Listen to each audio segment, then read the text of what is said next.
Andy Williams, after the defeat in the capital on Sunday, you had mixed emotions. You've had a couple of days or so for the dust to settle. What are your thoughts now as you look back and reflect? Well, I've watched the game back as well on 2 occasions already, so that's 3 times I've been party to the game now. So I think in each moment of the game, in possession, out of possession, the transitions, there are things that to be really happy about. But I think overall, again, if we look at this game gone and last week, I think overall our team really is only up to about 50% speed. Now obviously we've played 2, lost 2, and in this league you get found out if you're only playing at 50%. I think in the first game we were unlucky, maybe luck went against us a little bit in that game, and had it gone our way we might have scraped the result, whether it was a draw or a win. But certainly in the game at the weekend, the luck wasn't a factor at all. You know, the opposition were better than us. So we've got to look at that. How do we get up to speed? How do we get our team back into flow so that we're getting greater opportunity to win the games? I think the biggest factor, of course, as I've already said, is the fact that we've changed personnel this summer. So the minute that you do that and you start to have components in a different way making up your team, then of course what you're doing is you're creating new associations and new relationships, and that takes a little bit of time to bed in, so everybody's on the same page. We're all making the game predictable and controlling the game more in our favour rather than it being chaotic and lucky. So that's where we're at the moment. There were some really good things to be happy about, but as a team, as coaching staff, we've got a lot of hard work ahead of us in the coming weeks, because we don't want to be in the same situation that we were in last year where we're fighting at the back end of the season. So we need to get into flow quickly, and we need to start picking up some points. You made reference there to the fact that you've watched the game back a couple of times. How valuable an exercise do you find that personally, whether you win, draw or lose, to then sit back away from the game itself and all the emotions that go with it and watch the 90 minutes again?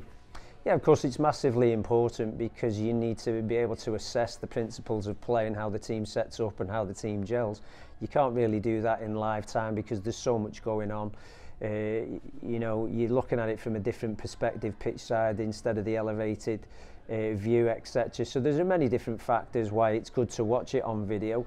Obviously it's important to see it live and in person as well, because that gives you a different perspective and a different feel of how players are actually performing in the speed that they're actually performing at. But I think, you know, in terms of the broader picture, it allows us to assess the work that we need to do at a greater level in terms of units, in terms of moments of the game. So in the last question I mentioned about the new associations and the new relationships that are being built.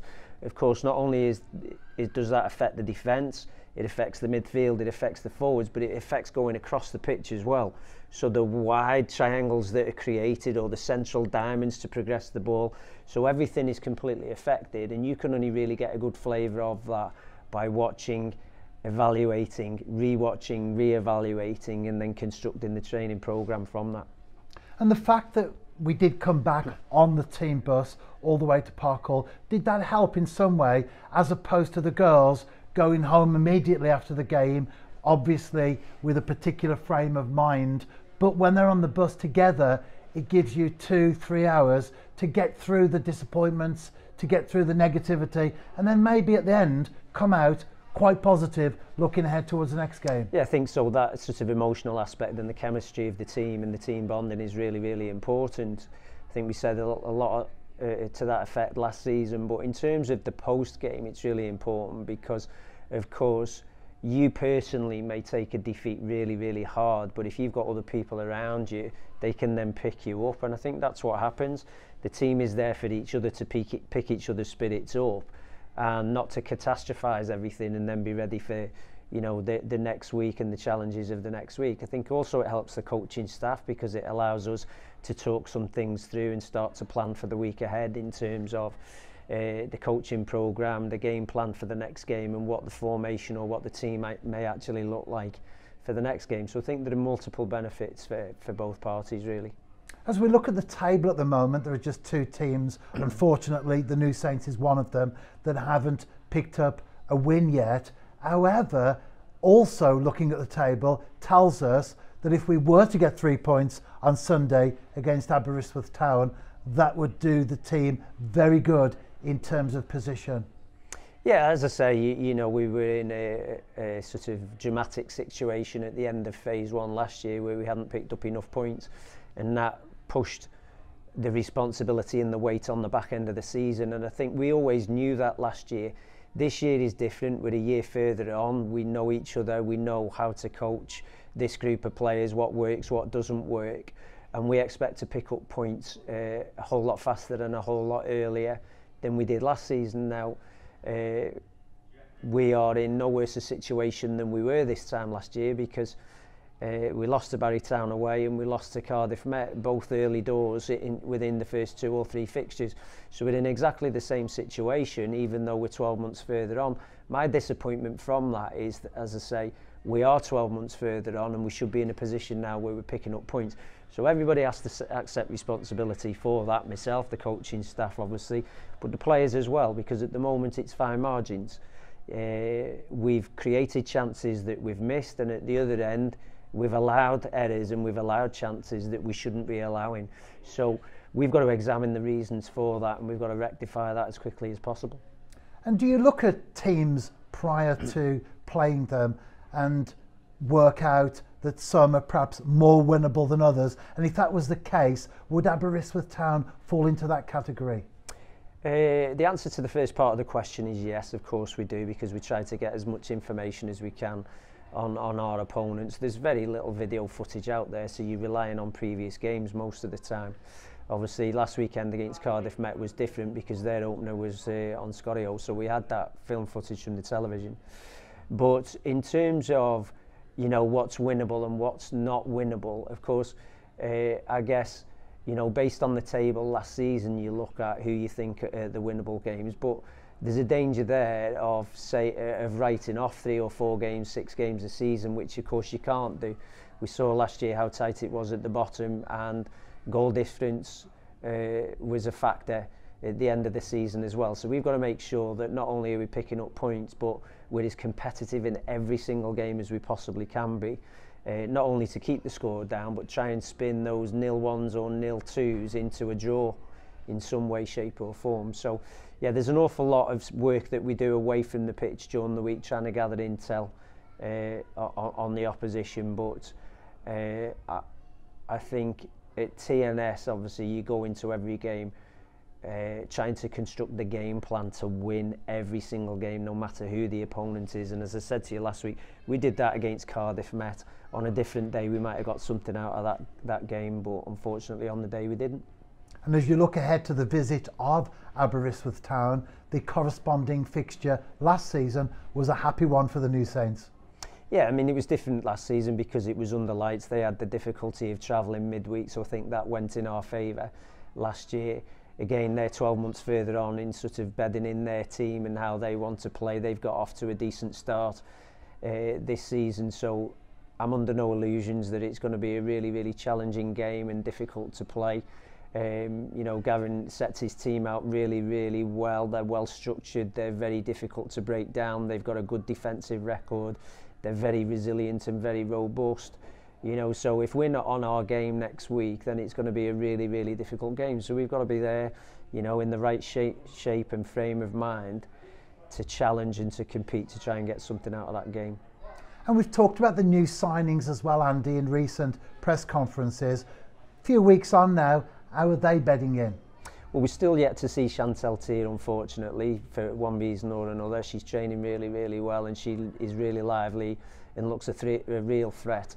So we're hopeful that we can get her in as soon as possible. We've got Danny Staley, who's a wide player, who's fast, tricky, got good movement. She's bedding in really, really well, and I think, again, we saw that in the game just gone at the weekend, and I think, you know, with a little bit of more fortune and a couple more weeks, you'll be able to see the progress that she's making and the impact she's able to make. At centre-back, we've got Izzy Redding, who is a stalwart of the defence. She reads the game really well. She's robust, she's strong, she can tackle, but she builds the game up really, really well and breaks lines with her passes, which is important for us. Libby Rubin, the goalkeeper, made her debut at the weekend. She's a young goalkeeper with a lot of potential. She's a real energiser and a real positive force around the group. So was really pleased with her and her performance at the weekend and what she's added to the group. And Evie Williams, she's a young Welsh international. We're just waiting for her registration. She's a real talent, great potential, incredible athlete, reads the game really, really well. So we're hopeful that we can get her in as soon as possible, and obviously she'll add to the group when she comes in. But you know, to repeat, these players need a little bit of time to bed in with the rest of the group, both so everybody can begin to understand each other, who plays where, what sort of qualities they possess, how we get them on the ball, where we get them on the ball, etc. So as we can increase their numbers and then start to recoup that favourably in terms of end product. Like all managers, Andy, whatever the level, whatever the gender, you want to have a settled starting 11. But when you come from the back of a defeat, are you tempted sometimes to shuffle the pack perhaps a little bit more than you would have done otherwise? I guess it depends on the manner of the performance rather than the result and the defeat itself. So as I said to you right at the beginning, I think our team's performing at 50% at the moment, there or thereabouts. And I'm sort of unpicking that and looking at each individual player and seeing who I think is performing near or at their best and who I believe is underperforming. So in terms of squad depth and numbers, you know, no player can come to me and complain that they're not being picked or they're being dropped and that we're rotating the team if their performance isn't anywhere near their best. So that's my starting point. Who do I feel is on form and who do I feel is off form, as to whether, you know, players are going to come in and get starting berths or whether they're going to start as replacements and come in later in the game to make an impact. But I think I've said to you 2 or 3 occasions in the recent past, it's down to the players when they get their opportunity to make themselves undroppable, regardless of whether it's win, loss or draw at the end of the day. And finally, Andy, as far as the availability of the girls are concerned, you mentioned a couple just now that perhaps won't be available or may not be this particular weekend. But what is the general numbers availability to you this weekend? Well, we're in the same situation as we were last week. So one of our players has recovered from illness, we hope, in time for Sunday, and we're still 2 out with injuries. So it's just about those that picked up niggles and bumps at the weekend. You know, how quickly we can get them back. Can they train tonight? Can they train tomorrow? Will they be fit in time for the weekend? But I'm quite optimistic that you know, we'll have a good 16, 17 players to choose from this weekend, and you know, we'll do what we always say we'll do, which is give our best attempts to try and win a game.